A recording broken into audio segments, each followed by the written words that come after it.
One of the most powerful relationships in the world is that of a mother and newborn child. And every father with a camera is going to be spending thousands of dollars on camera equipment to get better photos. So let's talk about how to do that.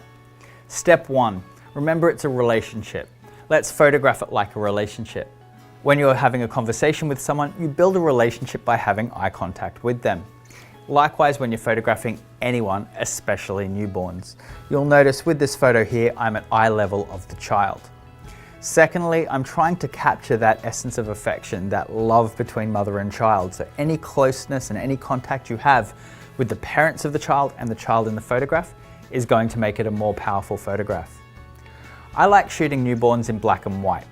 Main reason being, besides black and white being cool, is that infants and newborns quite often have skin discoloration and eczema. Shooting in black and white removes a lot of that discoloration from the image. Other things to keep in mind is that anything in a baby can be a subject. They've got tiny little hands and tiny little feet, so let's spend some time focusing right in on the detail.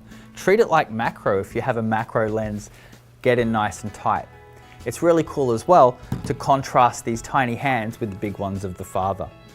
But whatever you do, you are going to be taking thousands of photos of your newborn and your infant, so please keep it in focus, keep it at eye level, and keep it affectionate.